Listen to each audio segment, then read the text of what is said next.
What's up YouTube? It's a cold, wet day here at Great Barr Golf Club in January. We're going to go through how you can stop catching your shots heavy.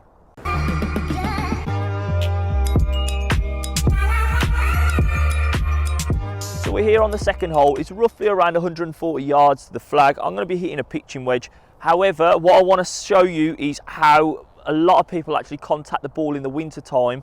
They actually catch the ground before they actually hit the ball, and there will be a bit of a divot before they actually hit the shot. The ball doesn't really travel anywhere and it doesn't actually get to the hole. I'm just going to demonstrate that sort of shot now for us, and what we should see is that there is a divot behind the ball and the ball actually won't go very far. So I'm just going to demonstrate that now. Yeah, so notice how at the moment there is a big fat divot behind the ball. My ball hasn't travelled very far at all, and it's because I've hit the ground before the ball. So what I'm going to do, I'm going to grab another golf ball and I'm going to explain to you why that actually happens. If I put my tee peg in the ground, what you tend to see is the ball was actually here, and I've contacted the ball or contacted the ground a lot before the ball. So catching the ground heavy, as you can see there, is really detrimental to your shot. So why does that happen? Well, it actually happens because your chest actually backs up behind the golf ball. You lean back a little bit, your club hits the ground first behind the ball, and then the ball doesn't travel the distance you want it to get. And this happens a lot in the winter time. You'll see people, oh, I'm not striking the ball very well. And that's just because you're not actually contacting the ball first and then the ground afterwards. So what we're going to do today, we're actually going to go through how you can contact that ball first and then the ground after. So I'm just going to play a shot now, but all I'm going to try and do on this next shot is try and start to turn. I'm not going to shift backwards and then move my chest backwards. All I'm going to do is rotate up to the top. Then on the way through, I actually want to feel that my sternum is moving forwards and to the left of the ball. Notice how my hands stay in front of the club head. And I'm going to give us a few drills on how you can actually work on this if you were on the golf course or if you were at home and you wanted to do some practice. So I'm going to just hit this shot now, and then we'll have a little look at the two divots to see the difference between the two. Again, remember that tee peg is in line with where the ball was. So I'm just going to hit this shot now. Oh, that's good. So that was a great shot. If you can see from there as well, what you can notice is that the actual divot was in front of the ball. All right, and that really means that I've contacted the ball first and then the ground afterwards. So what we'll do is we're just going to go through a few drills that you can do at home to really encourage getting that really clean contact on the golf ball. Then it doesn't matter if the ground is soaking wet outside or not. So let's go through those two drills now. Right, so obviously what I just spoke about a minute ago was actually getting your weight moving forwards on the way down and actually transferring left, so your hands are staying in front of the club head.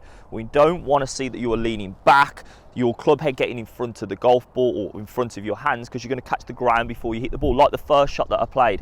So the first drill that we're actually going to work on is going to be a stick drill here. So this is a blind stick. It's not actually a golf training aid, but I've used it because instead of actually just getting an alignment stick and holding it onto my club, I can actually put it into the end of my golf club. It fits in really nice and easy, all right? And what I want to see is that when I'm hitting my shot, that I am not releasing the club early as the actual stick would bend into my side of my body. I want to try and get into a habit that I'm coming up to the top here, that I'm moving forwards. Notice that the stick isn't actually hitting my body from this angle. I'll do it again from here. So I'm moving up to the top. Then instead of leaning back and the stick hitting me into my side, I'm actually going to get all the way up to the top, then move forwards and left. Notice how that stick is not hitting me in the side because I'm not releasing my club early like this and smashing it into my belly. So this is a really good drill to just encourage as you get up to the top, moving forwards and left to try and get that strike. All right, and it's going to stop you releasing that club, catching the ground heavy. You're not going to get those missed strikes in terms of shots. So that is the first drill. Right, actually before moving on to the second drill, I just wanted to go through, if you don't have a blind stick at home, obviously not everyone, I'm not expecting people to. The only reason I got it is because one of the women that I coach actually managed to bring one, and I saw her using one, and I actually asked if she could make me one, and obviously she deals with blinds, so she brought me one in. So all I'm going to do now is actually put the alignment stick onto my club, and I'm just going to hold the two together. So I'm going to practice going up to the top, and again, not releasing it early and trying to catch the ground for the ball. I want to get up to the top and really move forwards and left to make sure I'm hitting that ball first and then the ground afterwards. So If you don't have an actual blind stick, then just use an alignment stick and do the drill that way. You can do that up the field, lots of practice shots. That's when you're going to start to notice that you're really contacting that ball first. So right, now that you've practiced that alignment drill or the blind drill, what I want you to try and get used to doing now is actually putting something like a towel, or you could put a T-peg, anything that you want to try and put down there, anything that you've got, just behind the golf ball, roughly around that far away.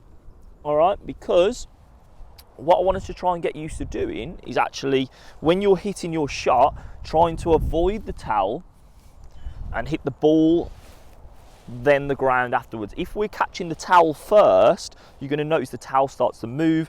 You're not going to get that clean contact on the golf ball. So hopefully this tip here has helped you with your strikes on the golf ball. Again, it's a wet winter this year, so it's probably our worst in 20 years, the greenkeepers have told me. So why don't you comment down below, tag somebody that you know on Facebook, try and tell them about the video. Again, this is really going to help you when it comes to hitting your golf shots this winter time. So let me know how you get that on down below in the comment section. Make sure to hit the like button and subscribe to the channel. Cheers, guys.